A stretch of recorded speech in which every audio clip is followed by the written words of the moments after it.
Jarine kowe arep ngurungke Bratayuda. Jarine kowe arep ngrengkuh Pandhawa manunggal karo Kurawa. Syarate wurung Bratayuda kudu srana patine Semar. Arep mateni Semar kok dadak nyilih tangane ndara-ndaraku Pandhawa. Kowe ra wani mateni aku ya. Kowe ra wani mateni aku. Ayo muni yo. Ayo saiki sadu arep gage aku patenono. Kene marganing padugang kowe lah.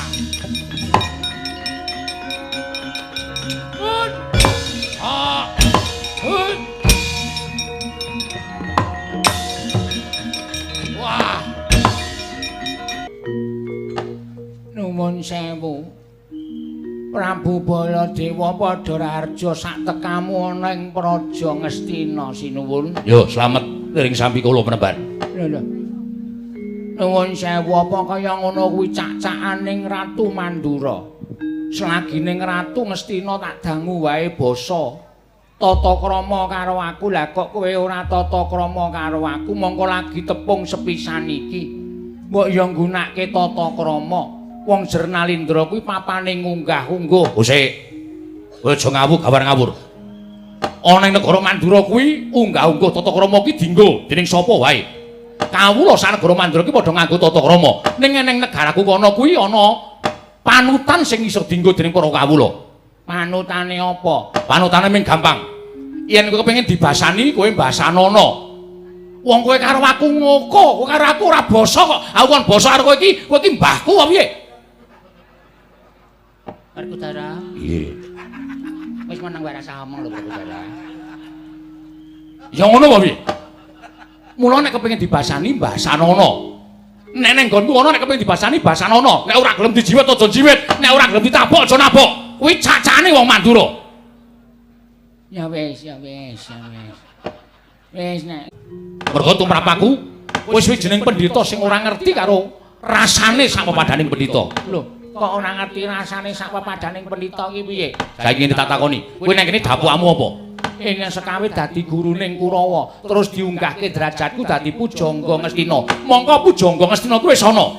Pujangga Ngastina kuwi wis ana, pendhitane ya ampuh, ya kondang, ya monyor-monyor. Monyor. Ya kuwi Bapak Penemban Durna. Lah kok kowe urip kok ngesok-sok sak pepadaning pendhita? Apa ora ana negara liya sing iso nampa karo kowe dadi pujangga? Lah kok kowe ngesok-sok karo uripe Begawan Durna? Lho, kaya ngono kuwi apa kowe ndrasa kamanungsan? Wong Durna wae ora apa-apa kok.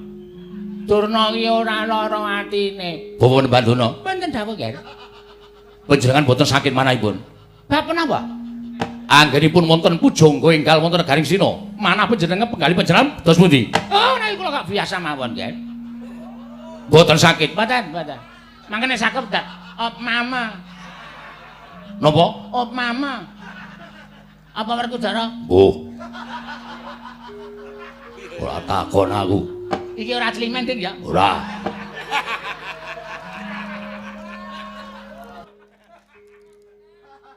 Kudune kowe kuwi duwe rasa pangrasa nang kene wis ana pendhita. Tur nang kene iki pendhitane ora mung pujangga ning dadi gurune Kurawa. Lah kok dadi kowe diangkat dadi gurune Kurawa kok ya sago. Tegese kowe mateni sandang pangane kancamu.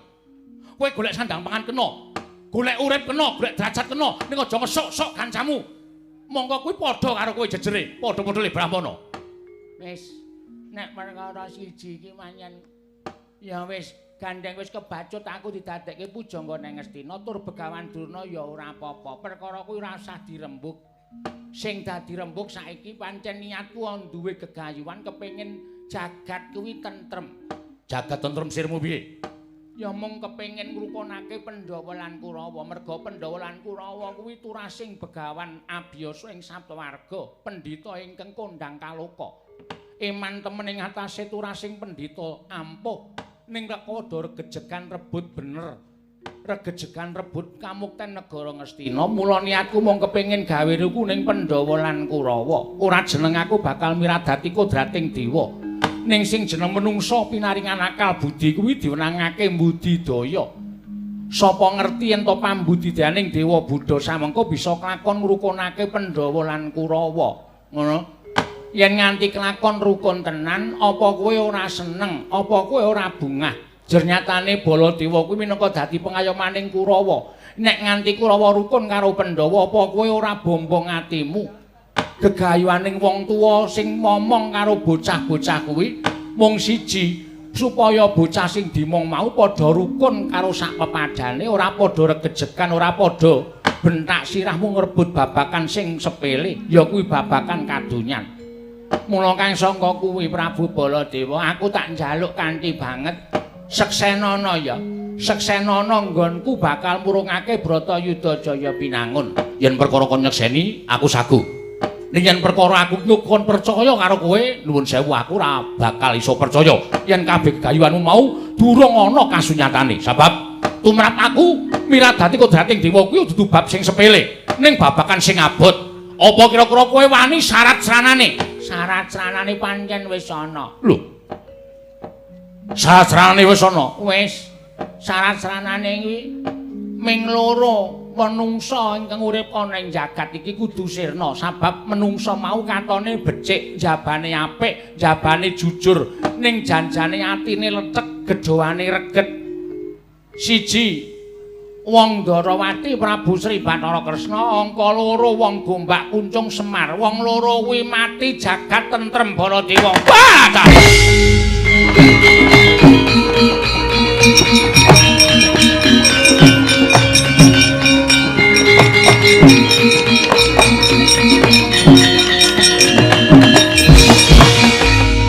Jajalan sekertane bawune iblis lanat. Wah, ora ngerti wangune pendhita iki, ora ngerti kabar sing sumebar. Yen to sing mbok rasani kuwi adiku lanang Dwarawati. Kadangku taruna Dwara kaya iki Kyai Prabu Sri Bathara Kresna. Lah kok dadi kowe wani ngecung mangrem ning ngucap nang ngarepe Baladewa, kowe bakal gawe serani nata Dwarawati. Ora weruh mripate nyanto iki kadange werja. Kowe arep mateni Prabu Dwarawati arep mateni karo Semar. Durung iso gawe patine wong loro. Kok tak kandhake adiku dadi apa wae?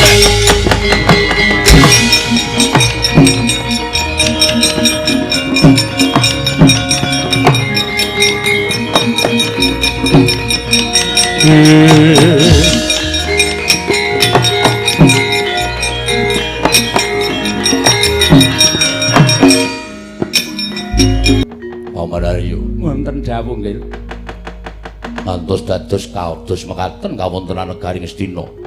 Mestinipun anak Prabu kala wau nyuwun sewu paring dawuh dhateng Bapa Penemban Dewa Buddha bilih nata Mandura menika kadang werdanipun nata Ndarawati.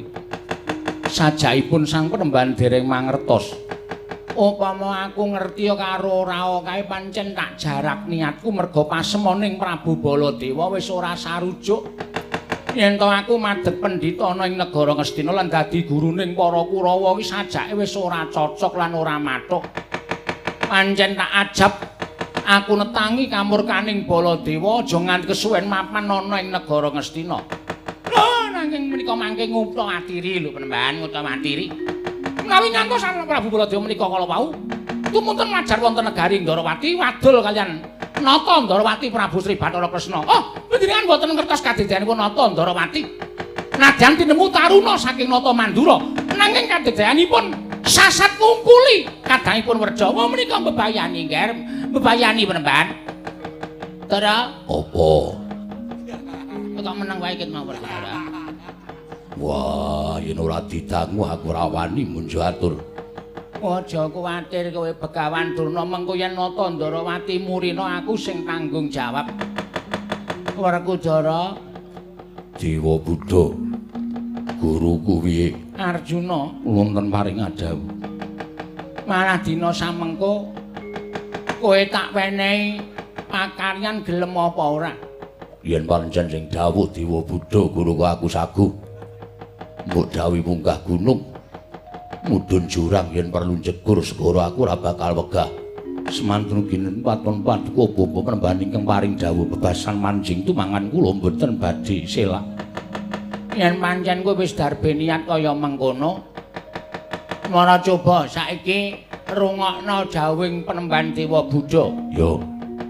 Bapatine Nata Ndarawati karo Semar tak pasrahke karo kowe. Kuwi wae nek kowe iso mboyong kunarepaning wong loro sing jeneng Kresna karo Semar, kowe bakal nyawiji karo Kurawa tetunggalan manunggal urip ana ing negara Ngastina Werkudara.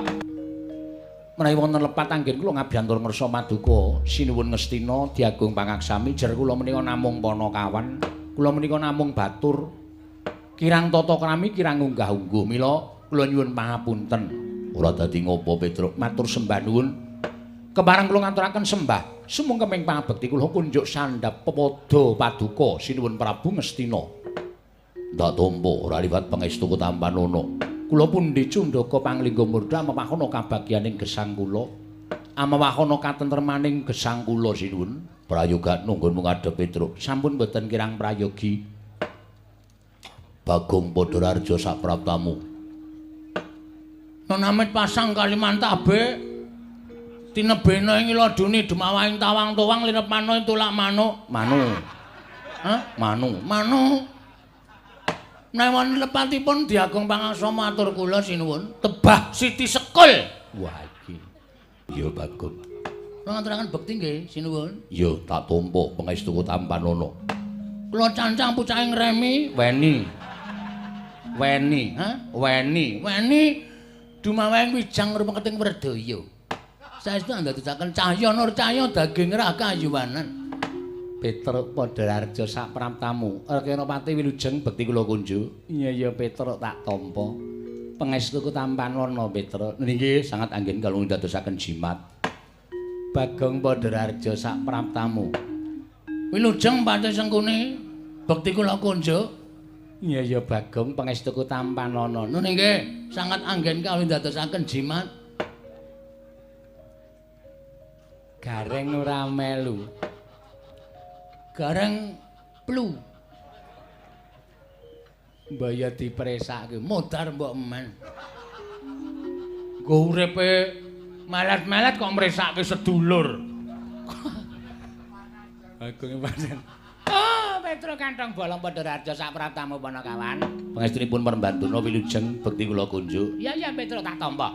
Pangestuku Tampanana ya Petruk. Kula pundi nggo jimat paripin dayana ning kasantosan. Panakawan Bagong Padararja sak Radarana kowe iki ambune penguke ra jamak-jamak. Oh, yaene kok ucul klambi. Ayo saka ngendi kowe ayo. Ayo. Keri. Setan kok keri. Kurang. Wo. Bathik anyar. Karena kula niki sandangane ora duwe, wong gedibal, wong kere, mung wong batur. Nek nganti kula nganggo sandangan apik mengko malah dicurigai. Bagong kok sandangane apik le nyolong endi? Karena wong elek kaya kula niku sarweng ngewake.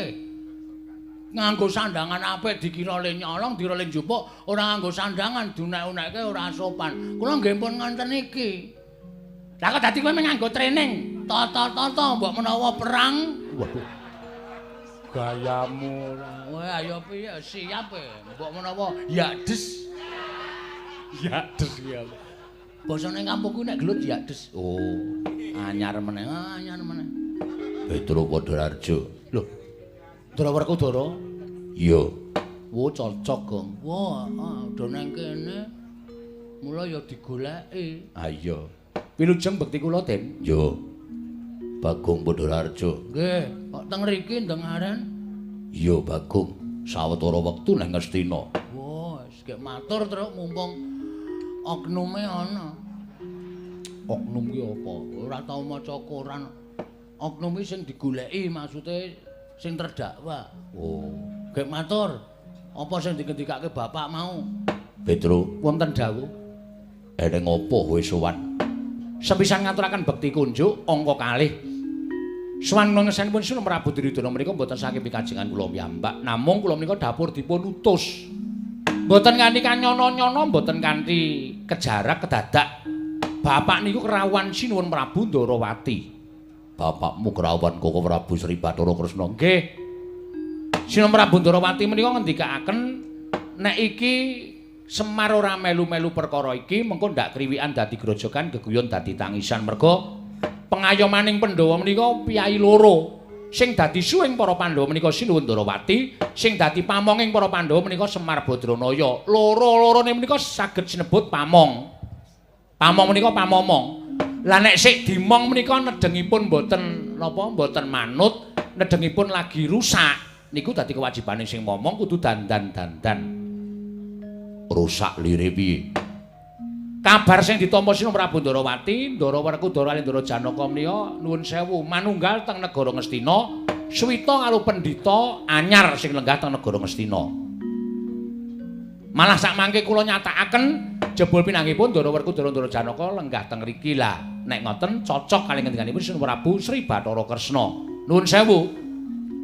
Suwitanipun Ndara Werkudara kaliyan Ndara Janaka teng pendhita anyar menika kala wau miturut Sinu Prabu Ndarawati menika mboten dados penggalianipun Sinu Prabu Ndarawati utawi mboten dados penggalihipun Sinuwun Kresna tegesipun Sinuwun Kresna menika mboten cocok. Mila lajeng ngendika kalih Bapak Semar. Kakang Semar, kowe utusan Petruk, Bagong utawa Gareng kon ning Ngastina kon nyatakake syukur bage dawuh karo anak-anakmu supaya mboyong kondur bendarane loro. Merga yen nganti iki mengko kebanjur tegese sing miradati kodrating jagat menika mboten namung para Kurawa, mboten namung pendhita enggal lenggah wonten negaring Astina, ning Pandhawa ya ngrajangi. Mergi Pandhawa mboten budidaya kondur dhateng negari Ngamarta utamanipun Ndara Werkudara kaliyan Ndara Janaka. Lah, sowan pungkasanipun Sinu Prabu Bathara anu Sinu Prabu sapa Gong Duryudana. Mula rasa cepet-cepet to.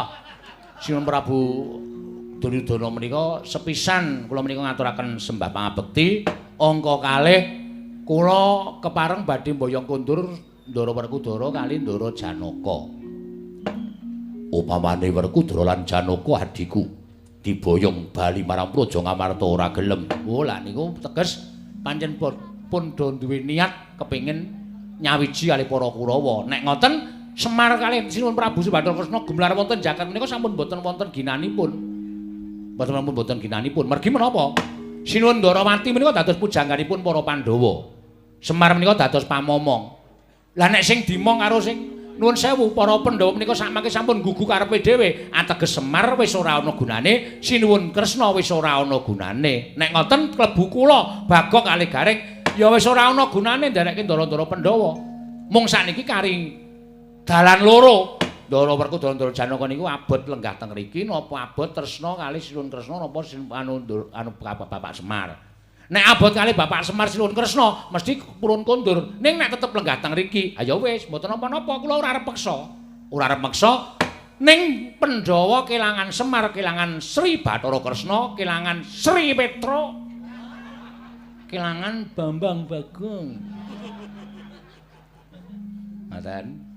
Pun niku mawon atur kula kersa mboten kersa sakmangke kepareng panjenengan kula aturi paring dawuh lan anu Ndara Werkudara Ndara Janaka sakmangke kula aturi nanting Ndara Werkudara bilih sowan kula menika badhe mboyong kundur Ndara Werkudara kali Ndara Janaka. Cekap semanten atur kula nek wonten lepat diagung pangaksami. Petruk, wonten dawuh sumeneya sawetara aku tak dangu lawan kadangku Dimas Werkudara. Wah, Duryudana kakangku piye? Pun kakang ora usah dadak ngambali apa kang dadi ature Petruk. Mesti wae si Adi wis midhangetake, Yayi. Mangsa borong tak paringi Purbawasesa babagan perkara iki, Werkudara. Wah, Petruk, dalem gandeng aku wis diwenehi parilah karo Duryudana kakangku, mula sing arep wangsulan dudu Duryudana ning aku. Mangke niku malah prayogi. Kersanipun Ndara Werkudara pripun? Kowe tekan kene diutus karo sapa? Kalih Sinuwun Ndarawati kalih Bapak Semar. Wigatine boyong Ndara Werkudara. Mula saiki aku tak takon karo kowe. Nggonku suwita karo Begawan Dewa Buddha, dasare apa kok diklerokke dening Semar apa dening Kresna kakangku?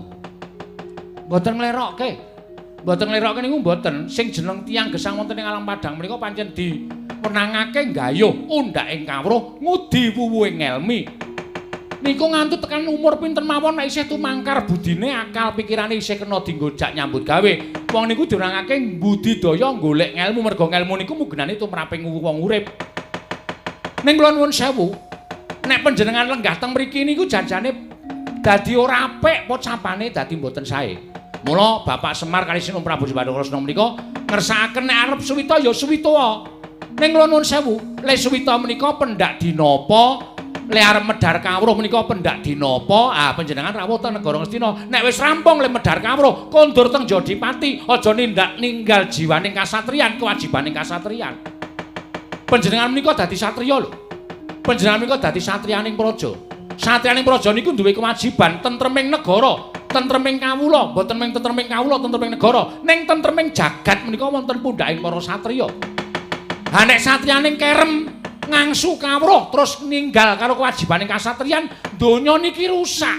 Donya niki rusak. Kula nuwun pamunten lho. Wong Srawung menika gumantung srawunge. Ngoten.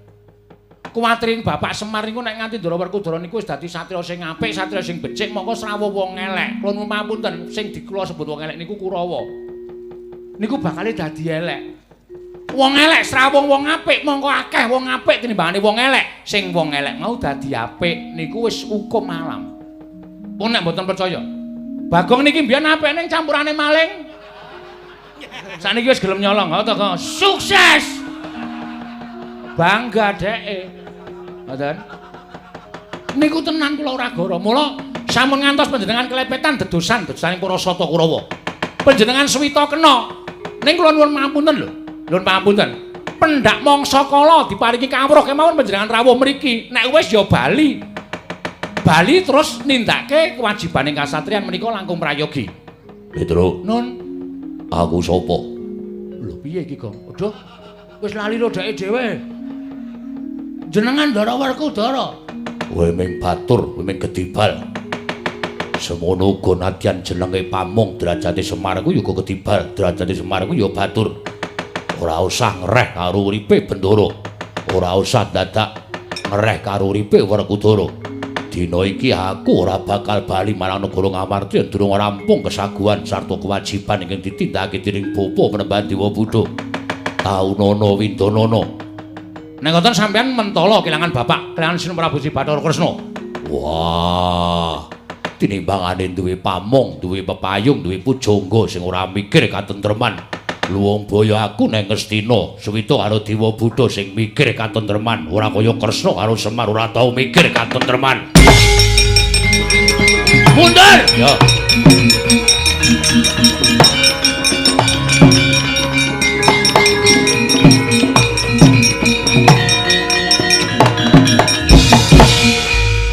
Saiki karepmu piye? Sermu piye? Gong, gong, gong. Iki Ndara Werkudara. Kuwi dudu mungsuh Ndara Werkudara. Kowe menang cangkemmu menang ora? Wonge ajak rembugan wis ora kena. Maksude piye? Tulajake gedhe dhuwur terus cah cilik-cilik diunek-unekke men wedi ngono apa piye? Nek kowe wedi-wedi ya. Nek aku blas ora wani. Anu ora wedi.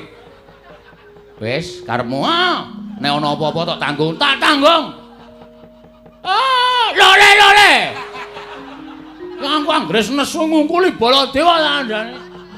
Mangsane saiki piye karepmu? Sampeyan dielekke kok ora kena. Sampeyan dikandhani ora kena. Malah ngunekke Semar ora mikir katentreman. Dasarmu apa? Semar tok anggap ora mikir katentreman. Hah?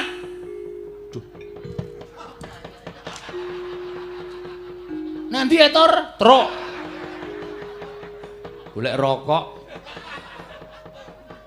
Aku titip ya. Orang keidit kok titip. Apalan kowe.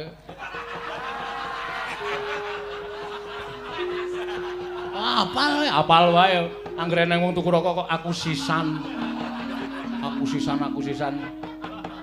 Apa ya? Hah? Lo tak takon. Sinuwun Ndarawati mangunake ora gayuh katentreman. Nggon pundi? Kula tak takon. Wah, lah jebulane sampean wis keblethok karo ngelmune Dewa Buddha. Mbok menawa sampean wis dicuci otahe. Nganti ora eling karo Semar, ora eling karo Prabu Kresna. Kaya ngono kuwi. Werkudara kowe. Bareng gedhe saiki wani kowe. Biyen ngerti dek cilik tendiang. Aku dek cilik wujud bungkus. Ngerti apa iki ra tak kareti. Ben jeplak bungkuse mbok men. Mangkel aku ora. Wah, dipresani piyayi pirang-pirang kuwi malah wani karo Werkudara. Sing kula wanani dudu sampean, ning sifat sampean, watak sampean. Sing saniki lali karo Semar, saniki lali karo Sinuwun Prabu Sri Bathara Kresna. Sinuwun Prabu Sri Bathara Kresna ki nek gelem adeg Nalendra, ora kebotan kewajiban momong Pandhawa, wah wis kuncara asmane. Ning merga netepi kewajiban minangka dadi pujangkaning para Pandhawa, nganti kewajiban kula warga sok ditinggalke netepi kewajiban momong karo Pandhawa, ngomong karo Pandhawa, ngesuhi para Pandhawa. Saiki Pandhawane do malih tinggal. Bagong. Ora sampe melu jan. Sami jan. Su.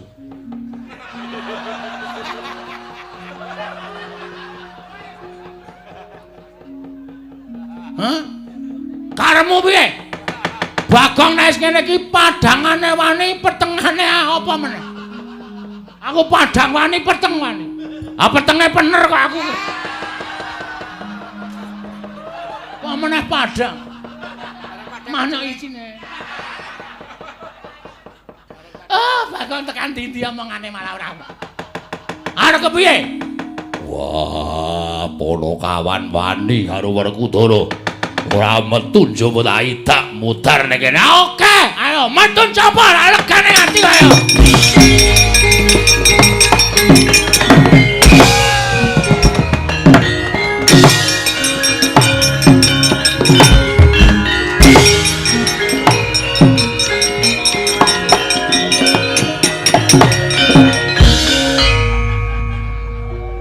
Mungsuh copet.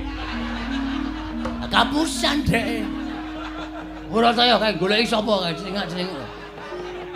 Aku njrantah ndelik nang saka guru.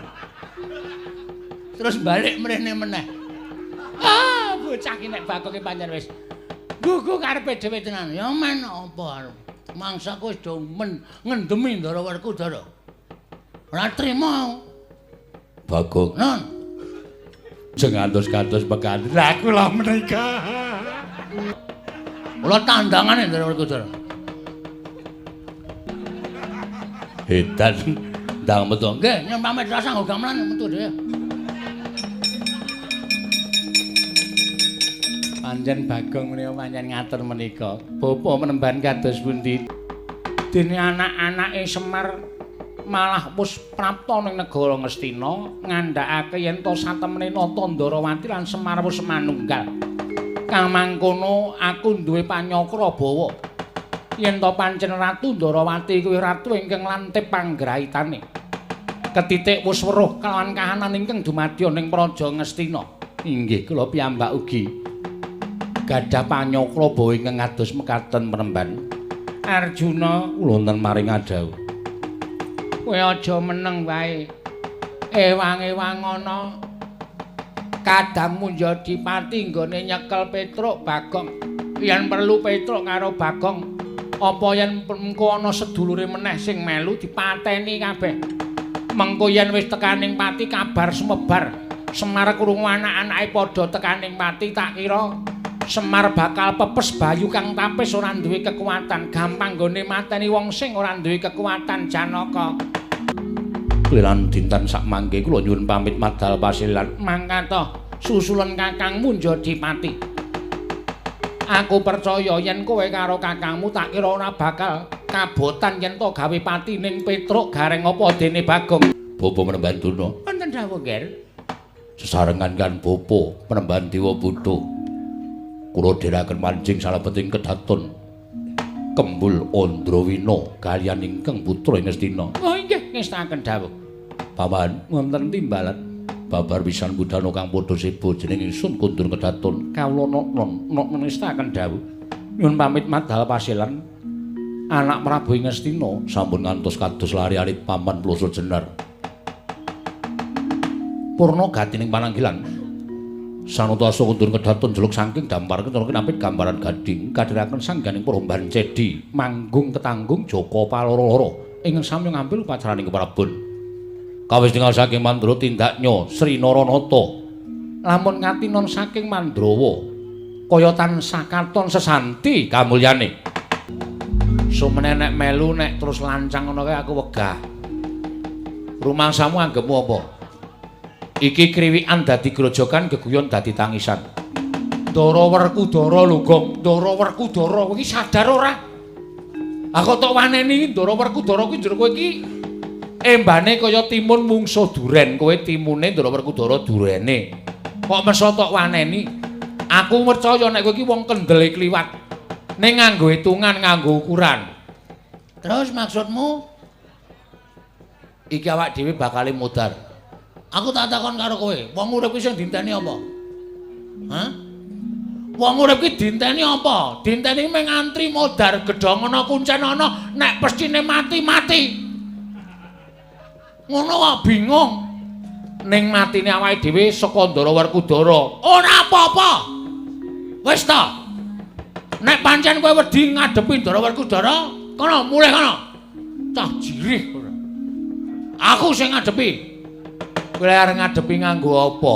Lah arep ngadepi nganggo apa? Nganggo uthik. Nganggo uthik dengkulmu kuwi. Aku omong tenanan iki. Aku ya omong tenanan.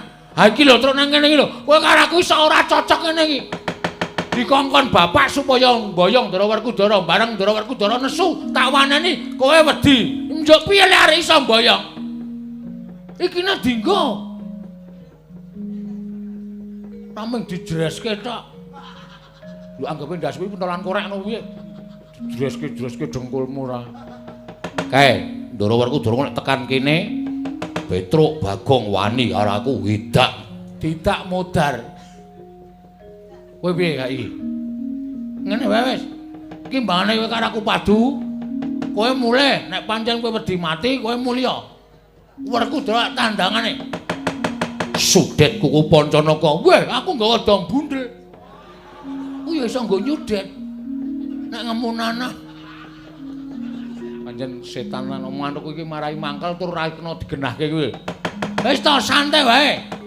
Sapa-sapa sing kira-kira mempalangi dhewe arep mboyong Ndara Werkudara Ndara Janaka, rawe-rawe rantas malang-malang tak putung. Kurawa. Ah, nek kowe kecil. Wani karo Kurawa. Lho gaweamu. Lah kowe, aku sing abot-abot.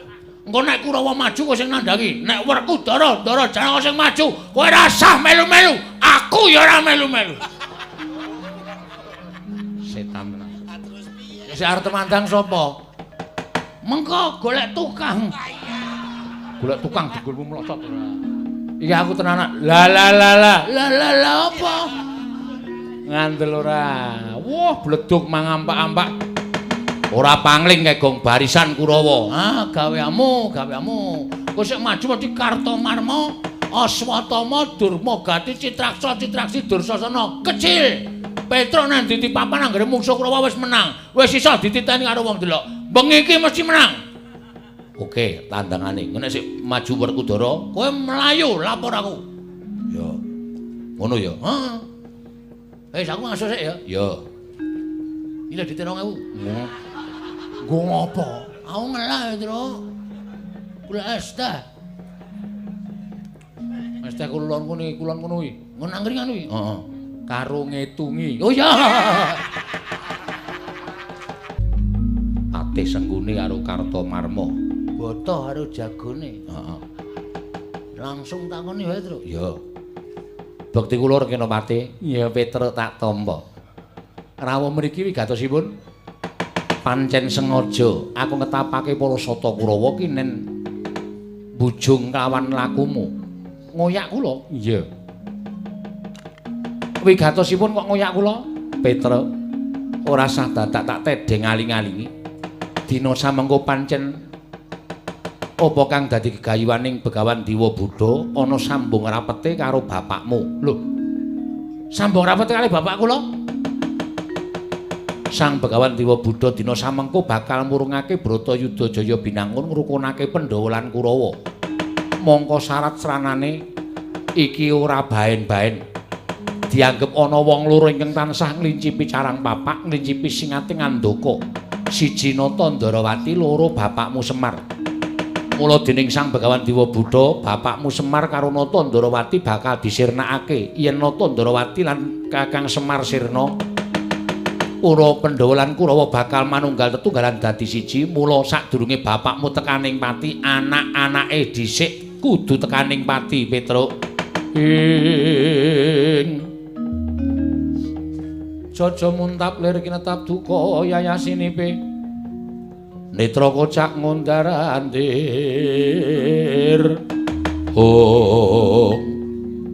Piye iki jare jatahku? Meneng aku rada mangkel ya. Mangkel masalah.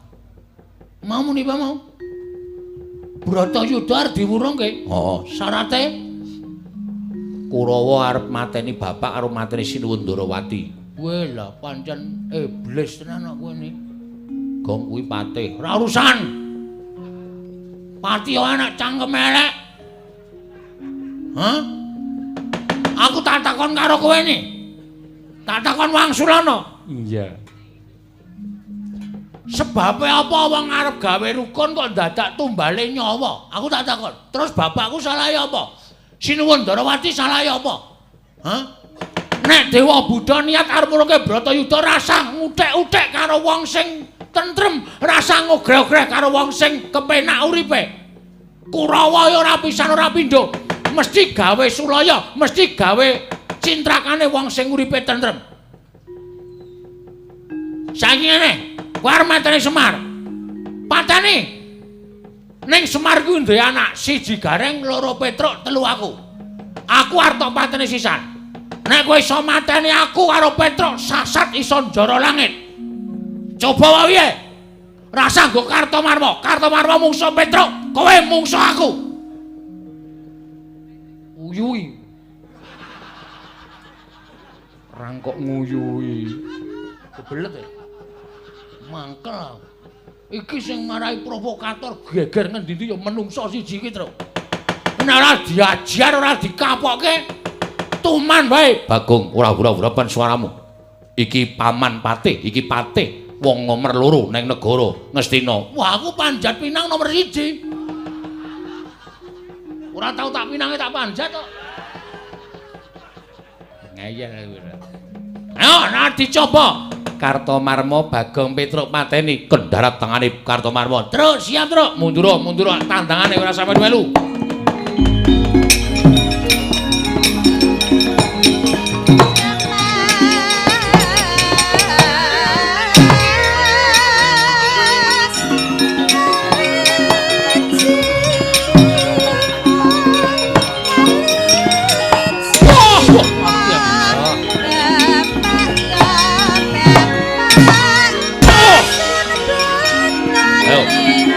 Atur sumbar kowe tapi marang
cocok tumbak jebol dadamu malas.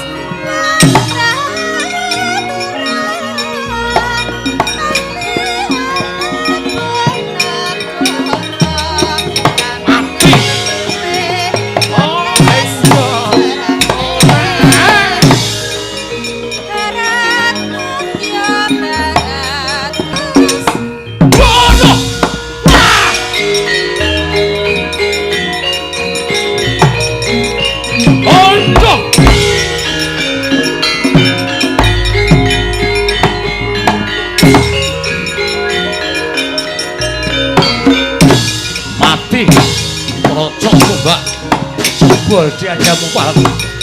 Ayo, kamu.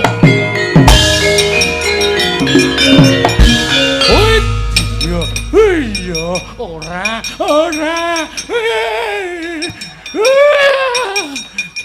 Hati-hati le gong, ora nang nggon padang lho, Gong. Tumbake akeh banget. Yong. Iya. Wis kena, wis. Wis tak omongi ngayel. Padake Ora. Nganti iso ngeneng aku, bumi langit tanggep. Ana masalah apa ta?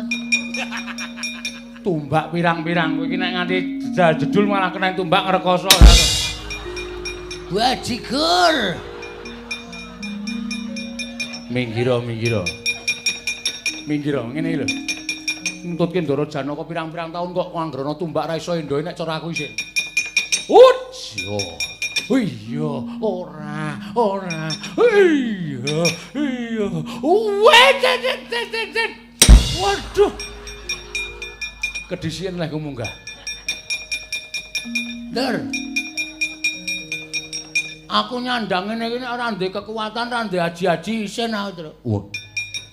Duwe aji-aji to.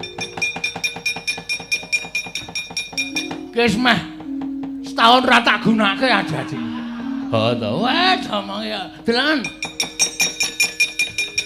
Bapak lunga tapa biung meteng tuwa tes dadi banyu. Hop. Panah. Tumbak aku wong suci. Ora luput ora kleru.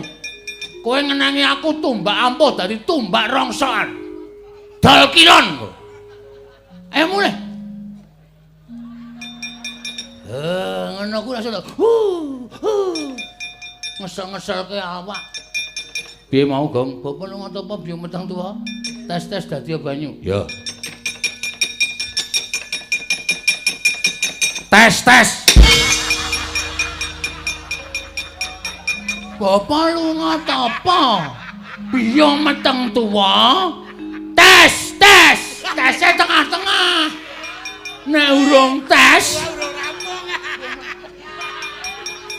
Oh, bapak lunga tapa biung meteng tuwa tes. Apalke sih ora gunakake terus. Bapak lunga tapa biung meteng tuwa tes dadi banyu. Gang. Aku wong apik. Ora tau tumindak elek. Ngenangi aku. Dadi tumbak rongsoan. Ayo balik. Wah, golehmu nggahi nendi to? Lehmu entuk nendi kok gleleng men? Aku nena dosa. Sebabe aku iki bar nyolong ndok asin iki. Petelo.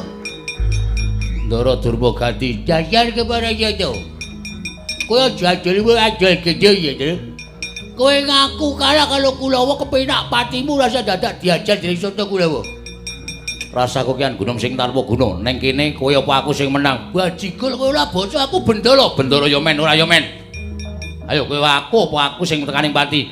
Ketibacane Durmagati ora takon tinjuk akhirat kowe jawab jeneng Durmagati. Nyo. Hai! Ujian. Ujian. Cetok. Iya. Sadar jepit. Yo, Diwan. Jangan baca campur tenan kowe. Ulangi lagi anake Sembar. Sembar apa anake ya apa kabeh. Ayo, aku isin lagu bareng katasi aku ki pengenan pati. Nganti kalah karo kowe nek aku diketahi wong kira.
Temandang yo temandang ning matane dienggo. Mataku kecer. Kecer jenggolmu ora. Lho kok kowe, Truk? Kaya mau Durmagati. Ha iki nang kene iki wong temandang ngawur iki nang ngene. Durmagati menclat ngliwati aku sing kok tendangi aku. Oh ya maaf. Ora ngerti mempeng banget. Agi antuk-antuk Agi ngimpi aku. Ngimpi apa? Aku menggoda semene, Mbak, ngono. Setan ora. Mesut dikandak-kandakke ora. Ayo. Bagong Petro nek wis nesu ene kanan ayo, aja mengi kerubutan legane atiku.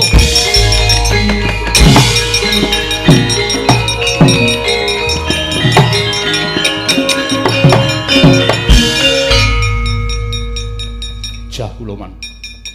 Seprika-sepriki nek kon musuh Panakawan.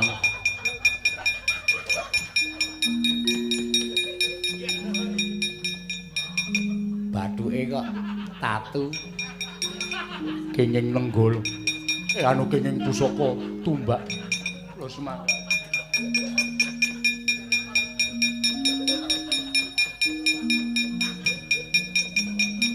Piye, Dur? Lemuk. Hah? Lemuk. Remuk ngapa? Cilaka nang. Wis. Apa? Latrok jarike wondo.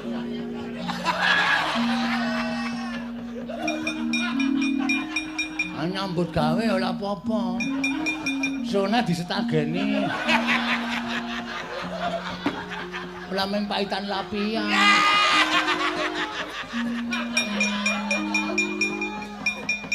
Petro kula ajal gak apa-apa, Man. Nyanyi kula di ajal ale Petro ale Bagong kula semanggake. Wis nglekoso, Man. Sapa sing ngurung maju? Swatama Citraksa Citraksi Durgempa sapa sing arep njajal mungsuh Panakawan? Watak-watak. Citraksi. Gaman. Arep mungsuh Petruk. Nenek Sela. Ha iki wis ora ana sing maju iki lagi Sela. Oke. Nek nantang Petruk maju kene ketok awake.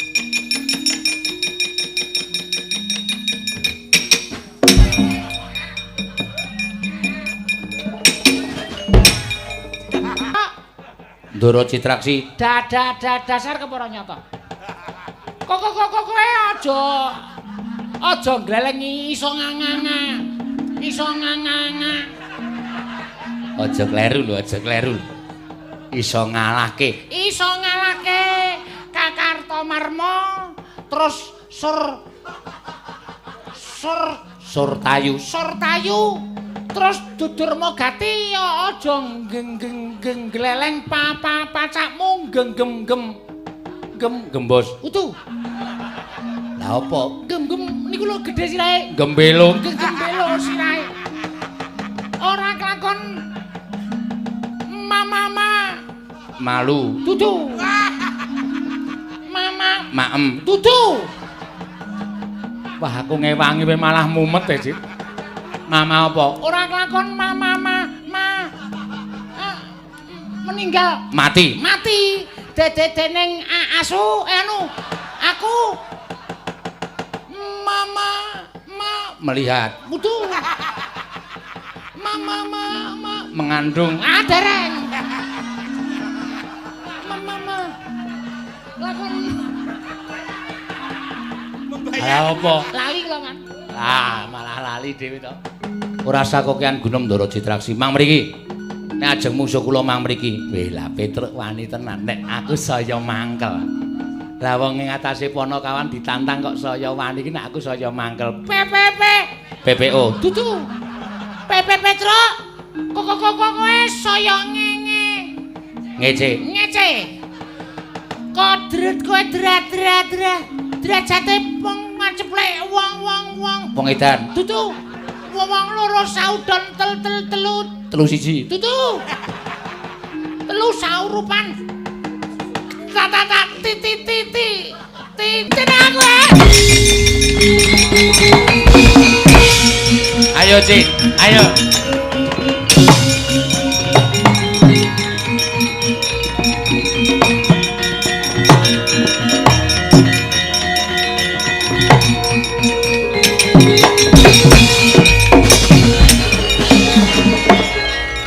Perang kok nggawa perabot rumah tangga. Teteng krombyang ya? Heeh. Petruk. Apa? Kok kowe ra basa karo aku. Sampeyan mrene butuh napa? Ngelaju. Uduh. Ngelabrak kowe. Nek pancen ajeng nantang kali kula, awi. Rupak wani, jembar wani. Sampeyan iso ngalahke Petruk kantong bolong, bumi langit tangkep. Babu. Anggepmu aku bimbian kalah karo kowe saiki dudurung karuan. Mergo Citraksi mentas meguru anyar. Wela ya. Kok arep nyoba tanganku. Iki wis tak nggo ngantemi wong tangan kukuruyuk kuburan. Tatangan kiwa rumah makan. Ya yo. Ngelih iki berarti. Kadang nata kok anggere krungu rumah makan kok ya yo. Mamati dereng aku. Anggawi. Ayo. Rasah nganggo gamelan. Oh nggih. Wiyagane ben leren. Nggih. Aja endo. Gak aku aja endo. Wah kena.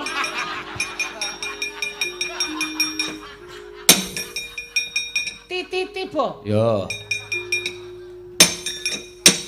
Mati kowe. Iya. Abot. Ora usah diangkat. Glinding kowe. Syarat kowe. Mati kowe. Waduh.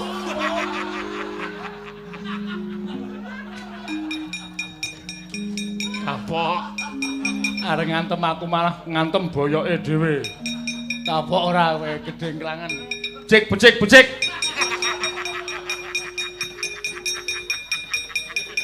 Asem. Wah. Boyok klumat.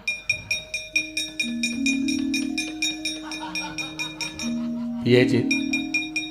Wong perang niku nek ngangge kacamata riben. Heeh.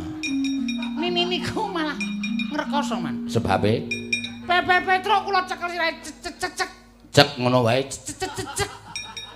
Kuku kula dokke sirahe, ajeng kula antem oleh kula mulurke tangan memburi. Heeh. Kena sirahe Petruk. Mboten. Lah kena? Kena boyok kula, Man. Sajake mlete.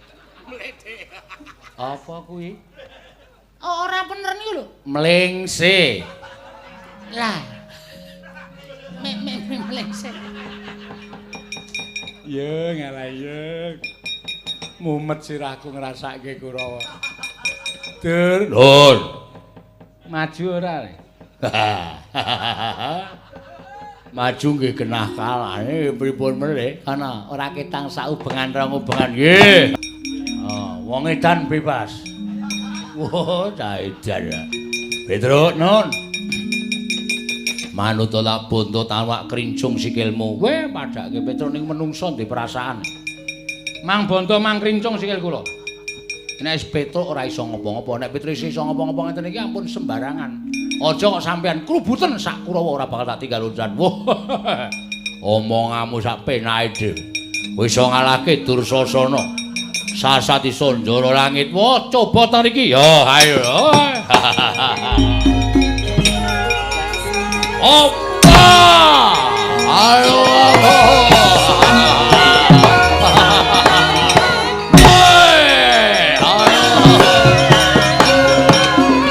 Canda, ayo, banting, ting, jotos, tos, banting, jotos, siwit, banting, pengkal.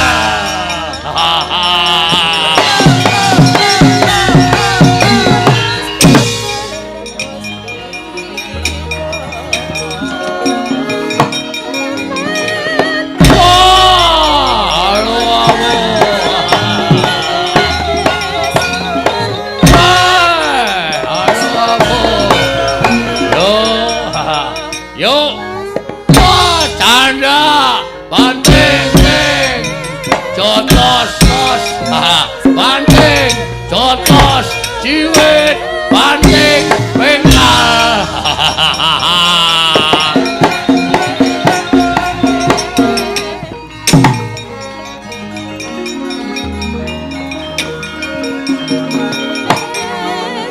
Ora apa-apa.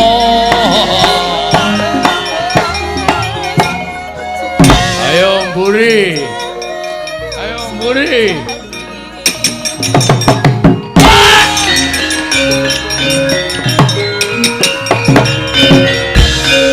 Nglekan ora kowe. Kaya ngono perang kok mung bandeng. Aja tas. Bandeng, aja tas, jiwet, kekep.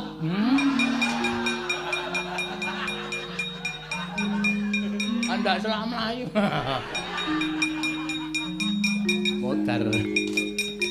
Aduh.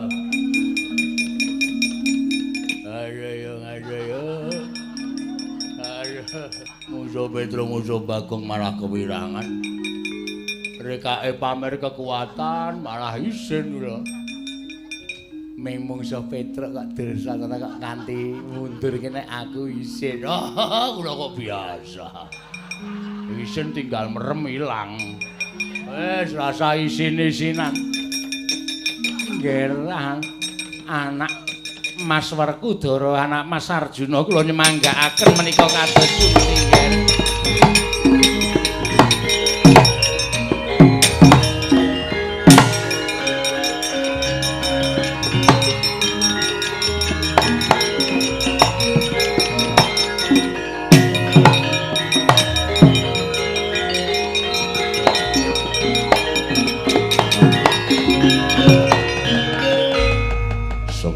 Bapakku melayu-melayu Kurawa bubar ora karu-karuan.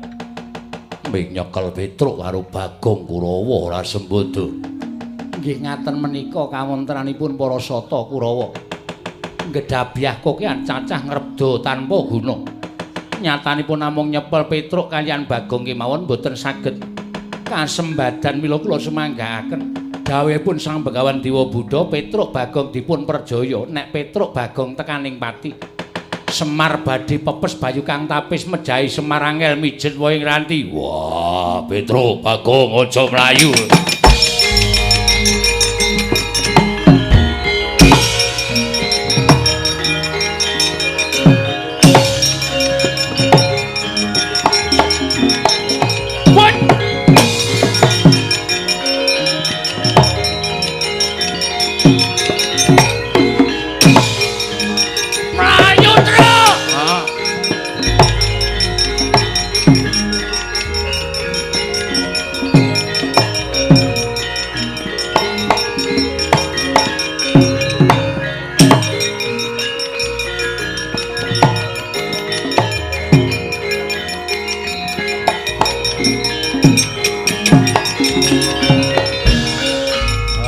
Dadi masalah kowe sing gawe masalah kowe. Ora urung kowe ya mlayu.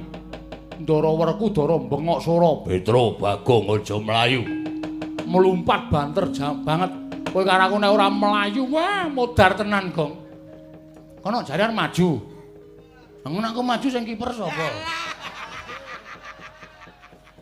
Iki nek dijak omong senengane iso wae mleh-mehmu menggok lho. Wis piye iki? Mongko Ndara Janaka kae ketoke klemak-klemek. Kowe karo aku mlayu banter Ndara Janaka njupuk jemparing. Petruk mlayu sing banter malah saya cetha nggonku bakal nibake jemparing janggamu dadi lesan. Cul jemparing kowe karo aku mlayu cengele mak zlep. Cengelmu ya mak zlep. Didudut ora? Ora. Mati gletak ning dalan ae. Medeni Truk, mulane sok nek iki ora sok sembrono. Nek karo Ndara ora sok wani. Saiki kahanane kaya ngene. Iki nek kowe karo aku ora mlayu wadul karo bapak, ora rampung-rampung lelakone. Yo, gak wis digelak lakone mlayu. Yo kaya Pak Ketiwasan, Pak Ketiwa.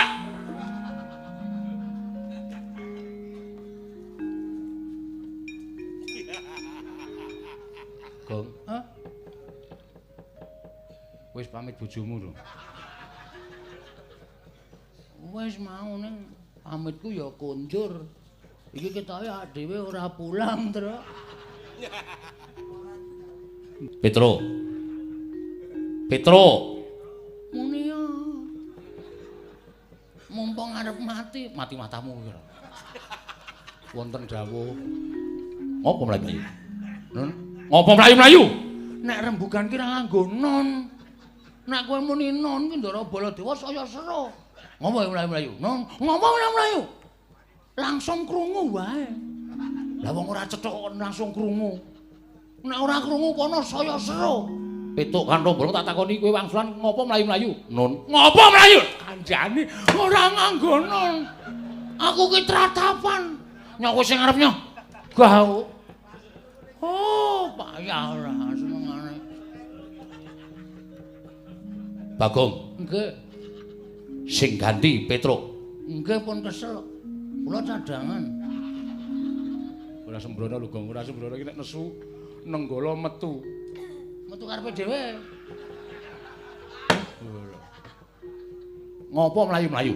Anu enten masalah. Perkara apa? Anu, nomor niku onanu piye? Kowe iki mau ngelekke onanu. Saiki anu dhewe. Heeh, angel. Gek omong. Nganu napa kula teng negara Ngastina diutus kalih sinten niku? Raden Gunawan Wibisana. Wastra melu kabeh. Kongkon karo Semar. Kongkon karo Semar. Napa dikongkon karo Semar merga Semar niku kerawuhan sing tunggu pring petung. Ndara Kresna niku ngendika nek Werkudara kalih Janaka teng negara Ngastina suwita kalih Begawan sapa Dewa Buddha. Lah kula kalih Petruk dikongkon teng pojok beteng. Ngastina supados kula niku didhawuhi supaya napa niku mboyong Dewi Sri. Ngopo mboyong Dewi Sri ngopo? Truk, aku ki bingung. Mulane nek wong aja sok ngece karo wong, nek bingung iki omongane angel to. Heeh. Mboyong kalih sinten niku Werkudara kalih Janaka amarga Bapak Semar niku mboten setuju nek napa niku pelungguh niku didol niku mboten setuju.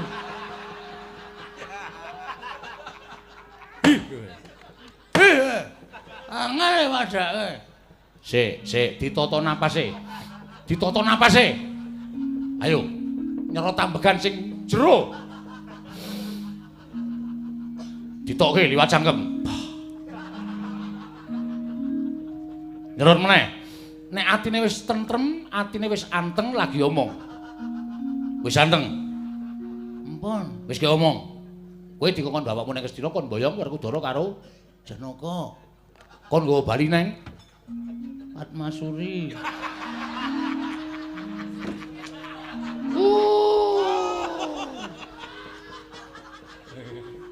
Iki ade mati mergo cangkemmu lho kok. Klerak-kleru. Nggawa bali teng ngendi to? Ngamarta. Merga Dewa Buddha niku ajeng murungke festival layang-layang.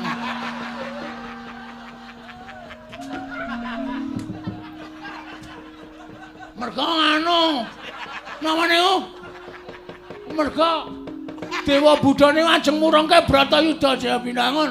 Lah kula ora setuju. Bareng kula ora setuju, kula paduane Ndara Werkudara. Terus kula wani kali Ndara Werkudara. Terus kula Kudara kali kula gelut rame banget. Rame sidane menang pundi kula ora ngerti merga namane ku. Terus Ndara Werkudara melajar pesen Grab. Namane ku. Namane jenenge Ndara Werkudara terus bareng ngonten terus kula medal Jawi to. Medal Jawi terus mungsuh Kurawa sing perang Petruk kalah Werkudara ngoyak kula kalih Petruk terus kula melayu mriki niki ketemu sampean terus kula omong lek kula omong klera-kleru ning bareng dicekel irung kula terus pener kabeh ceritane ngono nggih kowe doyak Werkudara arep dikapake ajeng dipateni. Kula wis matur karo Ndara Werkudara, mboten sah dipateni mengke delok engkas mati wong lengane wis entek. Werkudara kok dadi arep mentolo karo kowe iki ketemu pirang perkara? Mboten ngerti, mboten ketemu kok ditung. Lah iya, lah kok dadi Werkudara karo Janaka mentolo arep mateni karo kowe. Malah luwe-luwe arep mateni karo Kakang Semar. Yai Kresna kok arep dipateni. Lah kok jebule kewalik nalari si Werkudara karo si Janaka. Wah, dalah yen pancen Werkudara mentolo tenan karo kowe karo Petruk. Aku ora nglilakake. Baladewa ora lila. Baladewa bakal mlabuhi karo kowe. Nan. Keserone. Salone geber. Salone geber Ndara Baladewa ora setuju nek Ndara Werkudara arep mateni awake dhewe terus awake dhewe arep diewangi. Nggih monggo ning sing enteng-enteng mawon. Kowe arep tak ewangi. Carane kowe maju meneh.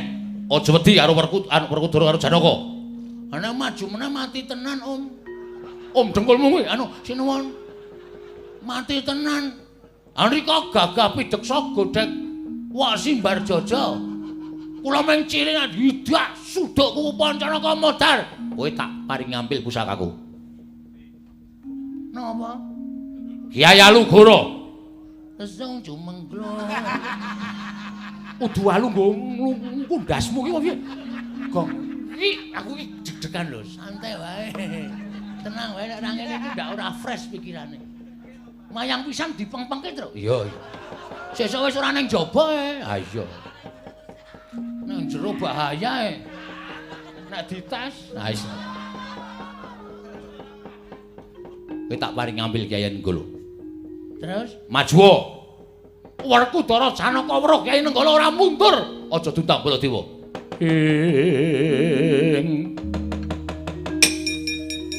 Sri Baladewa Narpati Twinareswara Kresna kalangkung. Kalangkung tresnanira marang Dyabanon Cinawi. Jare Alugara kok linggis. Linggis dengkul mlocot. Ha iki sing ana sepete iki bar nggo nyelumbat ya.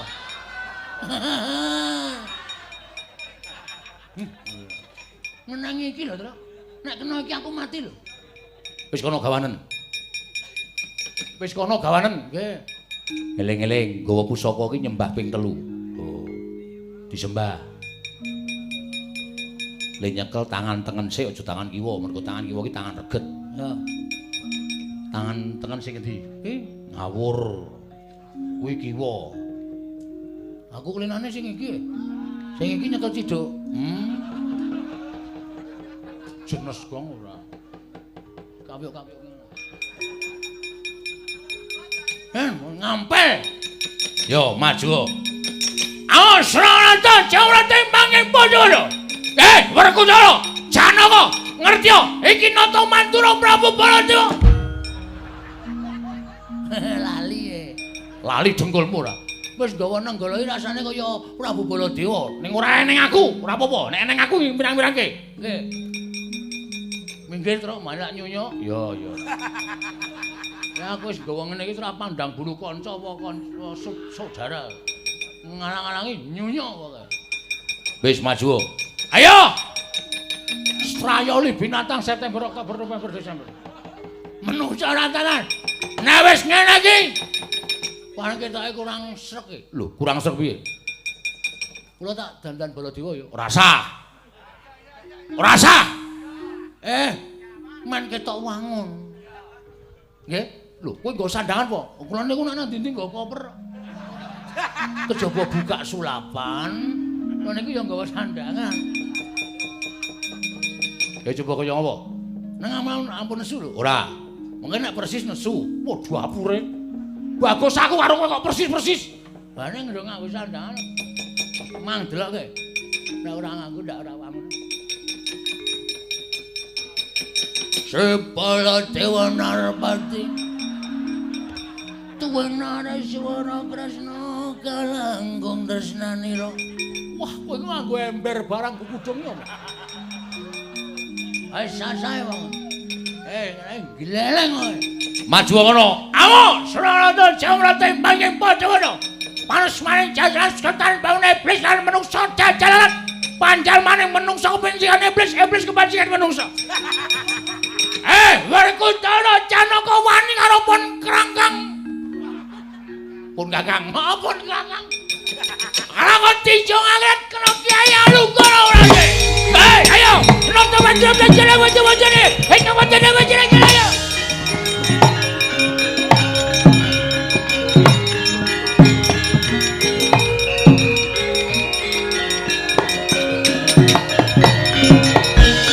Binatang ditagih kowe iki ora nyaur-nyaur. Menungso lantaran marang jajalanan janjine rong sasi lunas kok nganti tekan sing rong rampung karo piye? Ayo. Lek nomor panukane nang kopong conto mantra Prabu lho, Dio. Nonton mantra Prabu lho, Dio. Werkudara iki. Iya iki. Iki Kiai Alugoro. Iki Kiai Alugoro. Tamake Gunung Juruk Segara iso asat. Tamake ketel entek segane.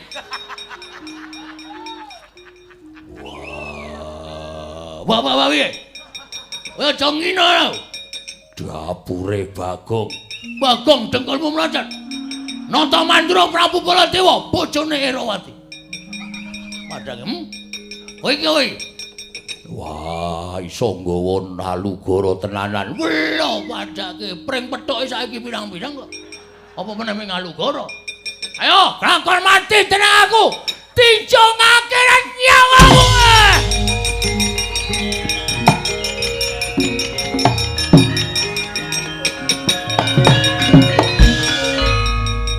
Ngopo? Anu temancep kejeron. Terus? Ora iso njabut.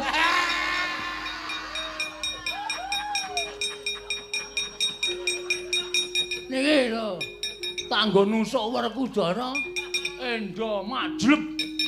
Jero banget. Mulai sesuk meneh iki ora sesuk aneh-aneh. Kono ganti Bagong kono.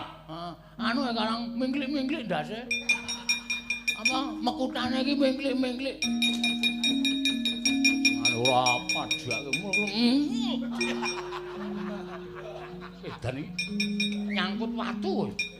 Iki pusakaku dhewe ora.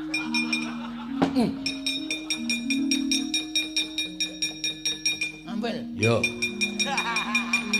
Kok njuk cremut lenjile. Ana karo kancae dhewe kok. Kaya karo sapa? Ayo, janakane ora ngetok kaya ayo.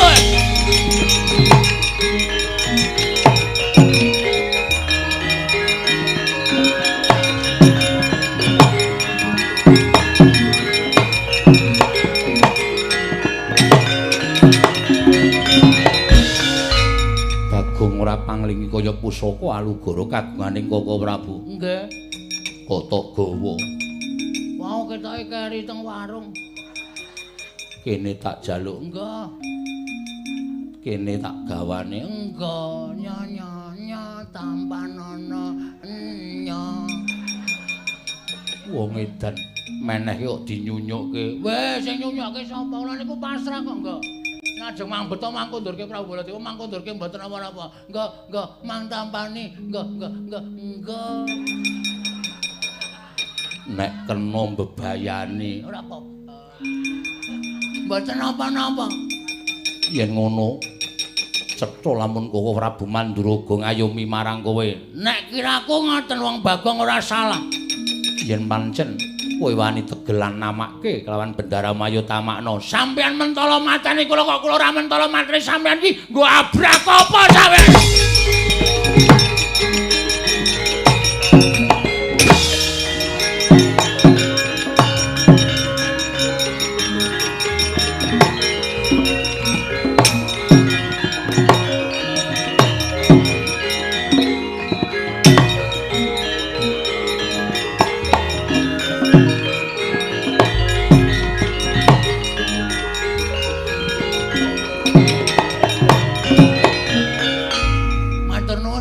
Yo. Ndara Werkudara Ndara Janaka pun melajar. Yo.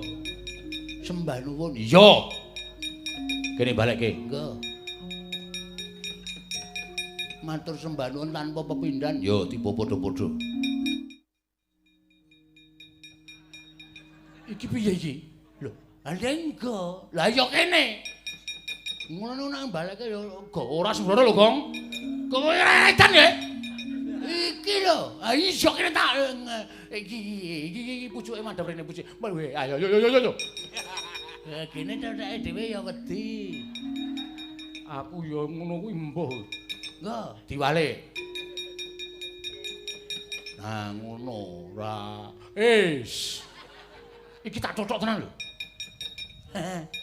Matur sembah nuwun tanpa pepindhan. Yo.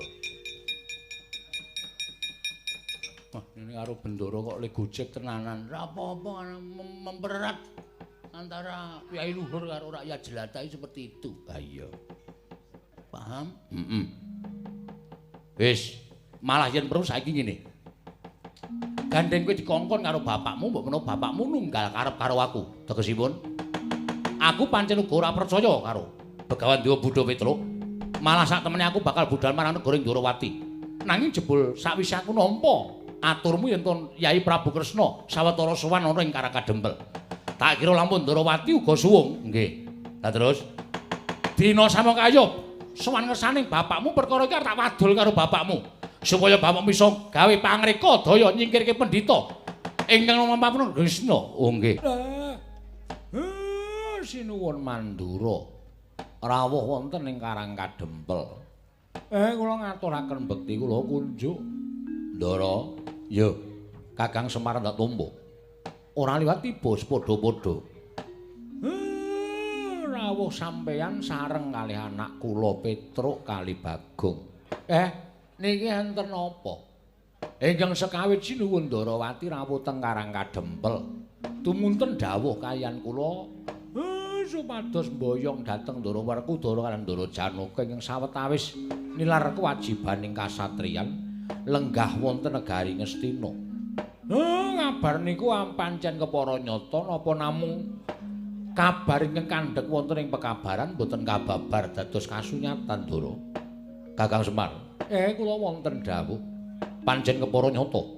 Malah aku ingkang mbuktekake dhewe yen to Werkudara lan Arjuna dina samengko suwita marang sawijining pandhita anyar katon ngemapan negara Ngastina ing peparab Begawan Dewa Buddha. Monggo barang nalika semono tak nyatakake ana negara Ngastina. Petruk karo Bagong mbok menawa uga wis ngerti. Lan Petruk karo Bagong wis ngerteni apa ta pangajaping Dewa Buddha.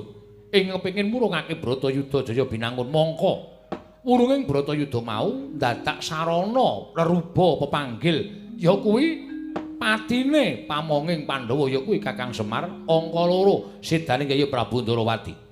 Mula tumuli aku ninggal praja Ngastina. Ora nyaruji karan kekarepaning Begawan Dewa Buddha. Nganti ana ing tengah dalan aku weruh Petruk karo Bagong dioyak-oyak karo Werkudara karo Janaka. Tumuli aku ngrewangi karo Petruk karo Bagong, wekasan Arjuna lan Werkudara mundur saka ing pabaratan. Lan Petruk Bagong tak kanthi sowan ana ing Karakadempel. Saka pangiraku Werkudara lan Janaka dina samengko pancen wis keblinger nalare. Pancen wis digawe lali karo Dewa Buddha. Sabab mentala karo Petruk karo Bagong nganti bakal mateni karo panakawane dhewe. Kaya ngono kuwi apa ora jeneng wong keblinger nalare Kakang Nayantaka. Lah. Dados napa sing dingendikake sinuwun Kresna pancen kepara nyata. Mula Kang Saka kuwi aku nyuwun karan Kakang Nayantaka aja kendel wae. Ning enggal budidaya supaya kabeh bali marang kahanan ingkang saknyatane tegese Pandhawa tetep komplit 5 cacahing negara Ngamarta. Dene Kurawa tetep mapan ning negara Ngastina. Lan kodrating jagat kudu kelakon merga tumrap Baladewa Bratayuda kuwi dudu perang ambyak awur-awur nanging perang kang mawa tatanan. Sapa sing utang bakal nyaur, sapa sing nyilih bakal ngulihake. Sapa sing nalika semana darbe sumpah ing kono bakal luar punagining Kakang Semar. Nggih. Nang kula nyuwun sampeyan ya melu-melu perkara niki. Tegese piye? Kula tak lunga sedhela. Karang kadempel mang tenggo nggih. Sinuwun. Lho. Malah aku tok kon tunggu omah ki piye? Niki pancen syarate kudu ngono. Mengke ndak bocah-bocah kula niku pating gedabi ora karo-karuan. Kula titip sedhela mawon. Kula tak ngatas kelangsang Mahardika Rat niki lakone niki enten apa niki?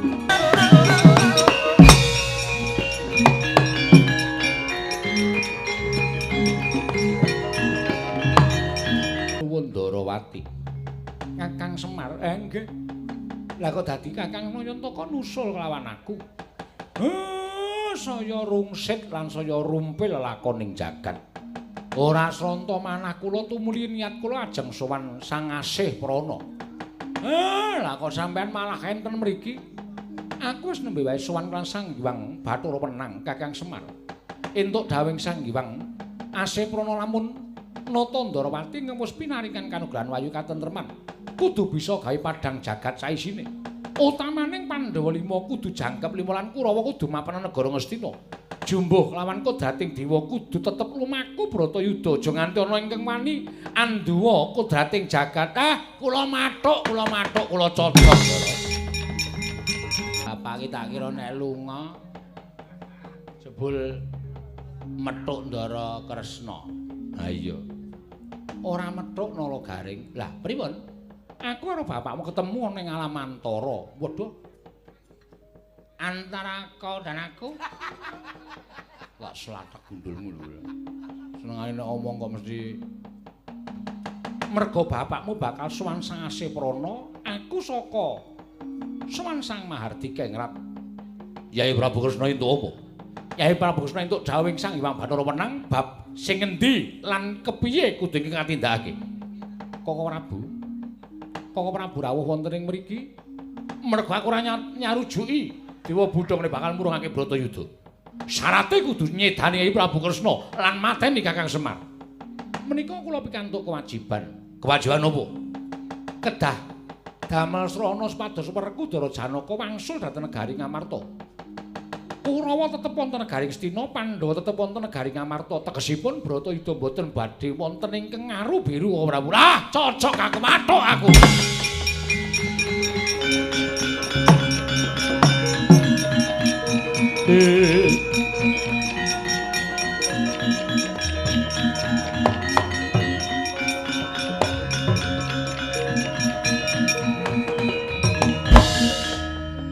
Mathuk. Ya kaya ngono kuwi wis tak karepake. Aja nganti kelakon ana wong kang murungake Bratayuda. Merga yen nganti Bratayuda iki mengko wurung tan wurunga, angkara murka bakal ndrebala ning jagat. Angkara murkane Yai Prabu Duryudana lan Kurawa kuwi ora bakal ilang lamun ora bareng karo ingkang sinandhangan. Tegese angkara murkaning para Kurawa kuwi ora bisa ilang yen to Kurawa isih gumlar ning jagat. Kasinggihan mekaten. Namung kedah ngatos-atos jernyatanipun sak mangke Werkudara lan Arjuna.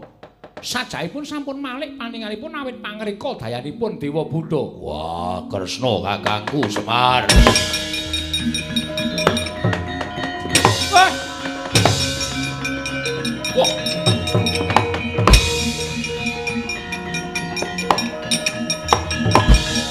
Piye, Reng? Apa? Ndara Werkudara wis suarane ketok. Wah, Kresna kakangku. Diadepi Rasawati. Sapa sing arep ngaru biru uripe bapak? Kowe karo aku wajib mlenjani. Ya, Gong, aku tak mlayu wae.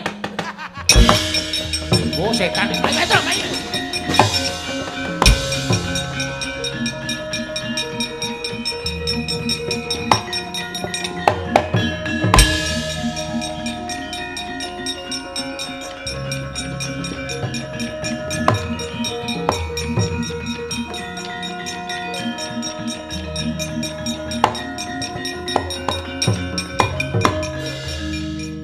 kon kok melajar. Upama okol tak adepi okol mesine ora bakal rampung Petro. Nggih. Okol niku diadepi akal. Mesine kudu ngono lha nggih. Terus lek ajeng ngadepi pripun? Werkudara kae aku apal pambegane Arjuna ya semono uga. Merga nggonku srawung karo Werkudara karo Janaka kuwi ora ming sedina rong dina nanging wis puluhan taun. Nggih. Mula watake aku apal. Nggih kula ya apal. Wektu dina iki arep tak golekke wong sing iso nandingi karo Werkudara karo Janaka. Wah. Iki mangke kriwikan dadi grojokan geguyut dadi tangisan. Ajeng manggoleki sinten sapa sing kira-kira iso nandingi kridane Ndara Werkudara karo Ndara Janaka. Menenga wae Petruk. Nggih.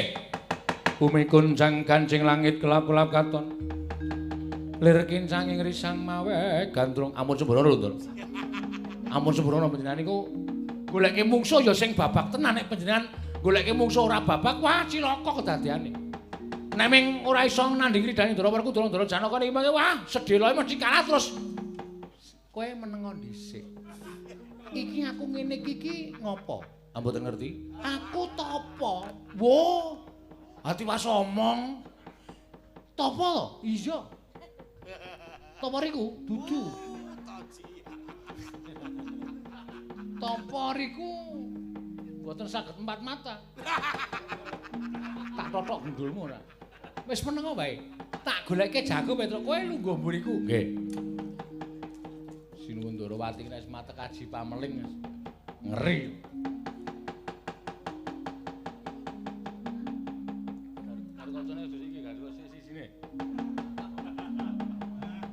Pun nggih diundang. Ben dijukuke dhisik. Ah nggih. Lho, topo kok omong? Lali aku lali ra. Menenga wae Petruk. Nggih.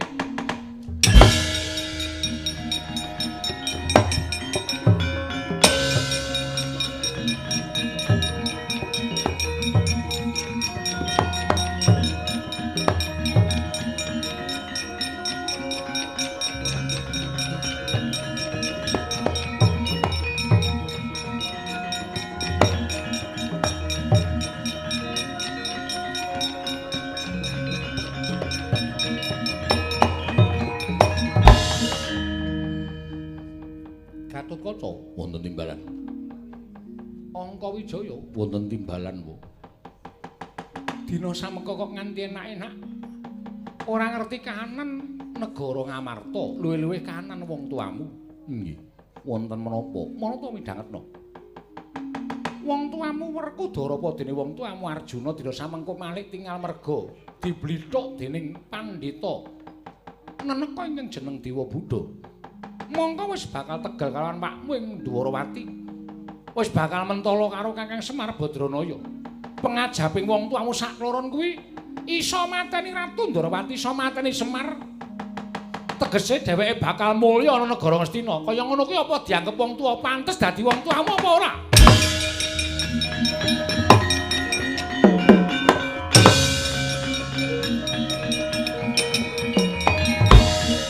Ayeng. Ndara Werkudara musuh Ndara Garukaca, Ndara Janaka musuh Ndara Angkawijaya. Wah, sampean kuwi iso pinter. Kok iso ngerti mungsuhe sapa? Lah ya nek jeneng Ndara Werkudara musuh anake dhewe ya pekewuh no. Ndara Janaka musuh Ndara Angkawijaya ya pekewuh. Ora kepenak ngono lho rasane.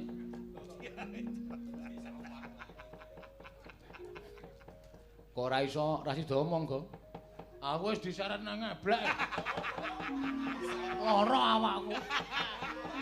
Disrok ngono. Ayo gugup kok nganti copot jare aku. Ah iya. Engko nek ngadeg ngati-ati lho, nek ngadeg ngati-ati lho.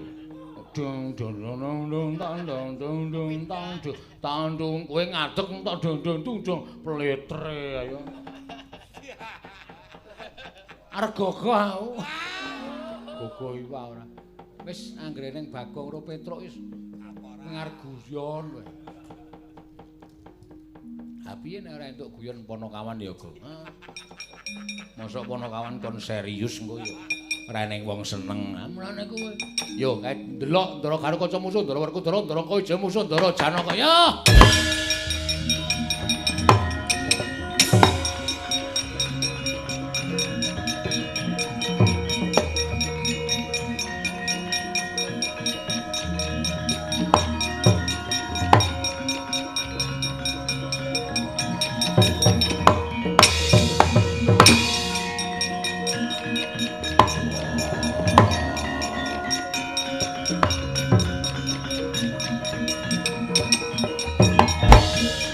kata Dyan Gatotkaca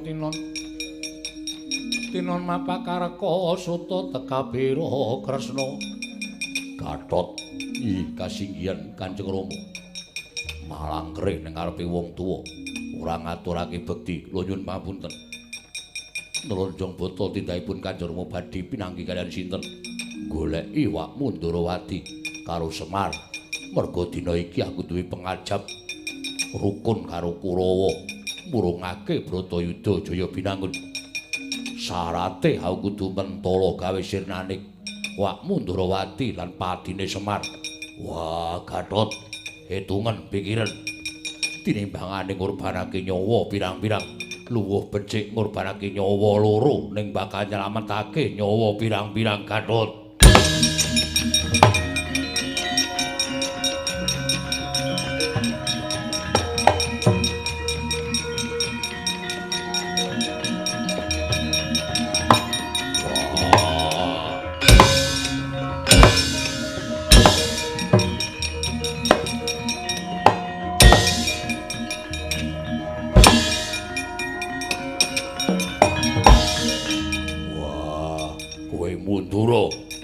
Minggato aja melu-melu perkarane bapakmu kowe tak dugangi sirahmu suwe-suwe pecah Kanjengipun kula pecah mboten menapa-menapa nanging pengajaping manah kula saged ngemutaken dhateng tiyang sepuh kula ingkang kula ajeni eman sanget Rama Kyai badhe mentala dhateng Kanjeng Ndarawati tuwin Kyai Semar Badranaya alung Gatotkaca kemawon ingkang dipun perjaya wah aja ngeyel kowe aja ngelek Rama Kyai ingkang sampun ngantos gugu karepipun piyambak kowe minggato mboten badhe kula kisah kowe minggato kula mboten badhe kisah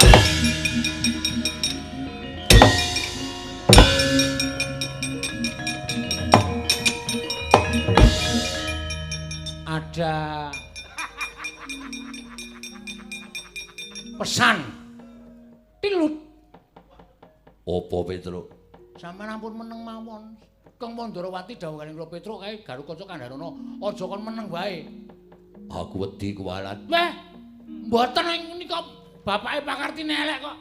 Nek bapake pakartine apik panjenengan wantun niku kuwalat. Ning gandeng lagi pakartine elek diwaneni. Anak ngemut karo wong tuwa niku mboten napa-napa. Aku ora bakal mentolo. Gotong mawon go munggah nganti sing ngunen ra beres. Yo.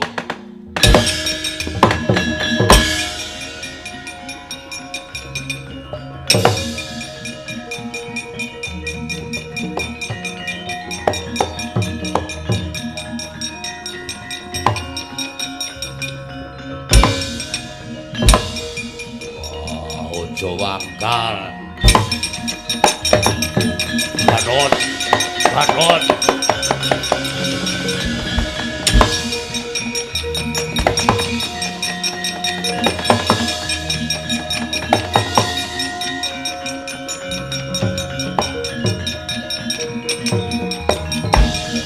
wah Jaitan Gatot aku dunke aku didunke boten badhe kula handhawaken tetep wonten nginggil kemawon wah aku merem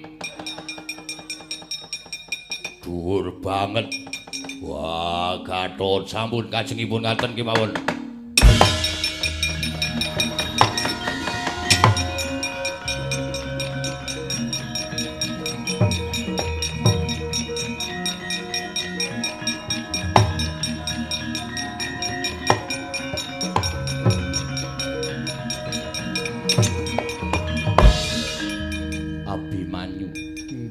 Kanjeng Rama malangkri ning ngarepe wong tuwa dipun utus dening Kanjeng Ndarawati Kanjeng Rama supados kondur wonten Madukara aku ora bakal bali marang Madukara papaning Janaka ora ning Madukara ning negara Ngastina manunggal karan Parasata Kurawa kowe bayi wingi sore rasa melu-melu perkara iki kondur menapa mboten yen aku ora gelem bali kepiye kula ingkang rudha paripeksa wani karo wong tuwa ingkang kula ajri menawanipun alung Abimanyu ora duwe wong tuwa yen to wong tuwa ora iso dielingake mongko mlaku ing dalan ingkang kleru gurabraban suaramu pecah sirahmu aku mentala karo kowe monggo kula ladosi Kanjeng Rama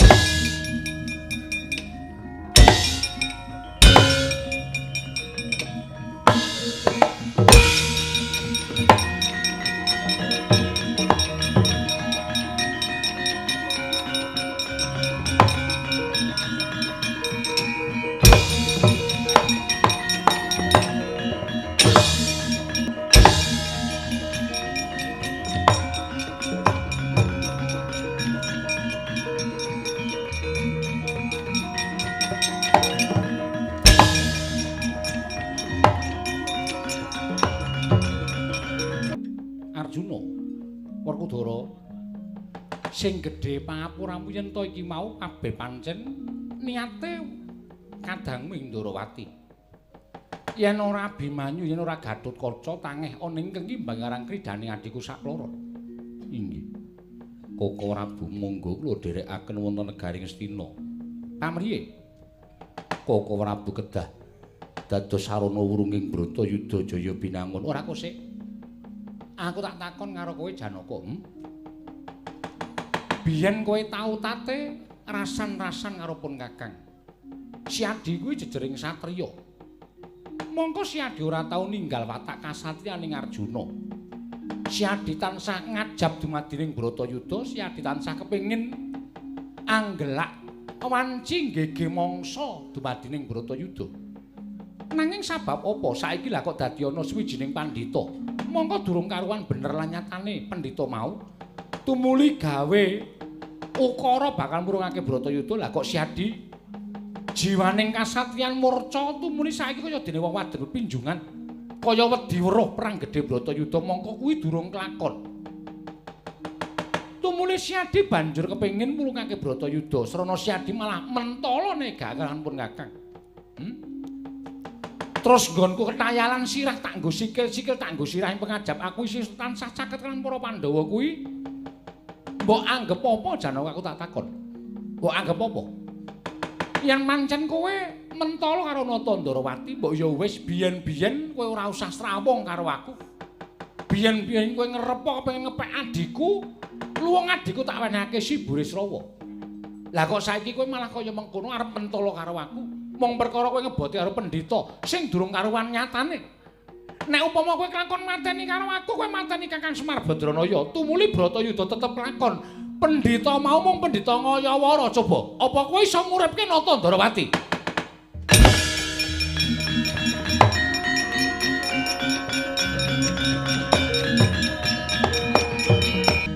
Koko Prabu. Sepinten kalepatan kula diagung pangaksami. Mboten kinten babar pisan. Bilih ngantos mekaten petangan paduka iki lagi wae sithik.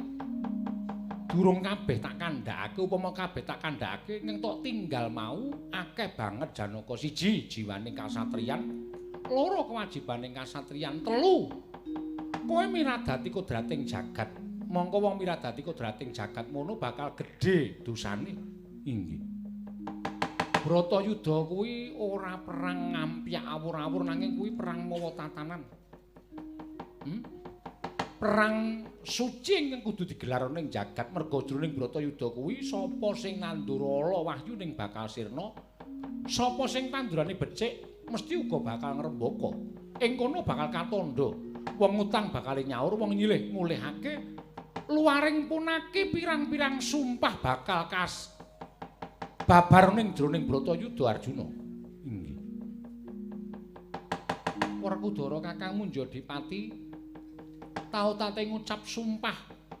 Pirang-pirang sumpah diucapake dening Werkudara. Mongko wong sumpah kuwi padha karo utang. Yen sumpahe ora klakon, sumpahe durung iso dileksanani ning jagat, tegese sesuk yen upama tekaning pati isih duwe utang. Wong duwe utang kuwi yen mapan ana ning tepet suci patine ora bakal sampurna merga isih duwe silian nalika urip ning alam padang. Inggih. Inggih Koko Prabu kula nyuwun pangapunten. Syukur Yayi. Yen to si Adi wis eling Purwaduksina, pun Kakang melu seneng. Seling sing eling muga tetep eling, sing isih tetep lali lan gedhem-gedhem kepengin dadi srana. Mateni pun Kakang upadane mateni Kakang Semar ya wis ben. Ora usah mbok gagas. Kowe bali marang Madukara, sing gelem bali ya ben bali, sing ora mulih ya wis.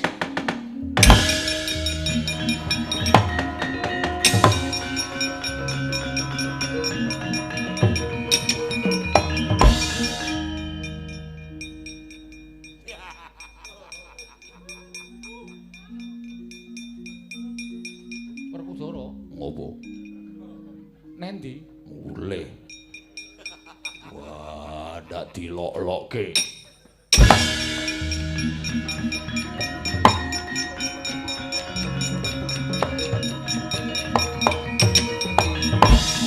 Kakang Semar Udara Janaka wis eling kan kewajiban kasatriyane Dewa Buddha kae. Ah, kula sing methuk kae aneh-aneh temen.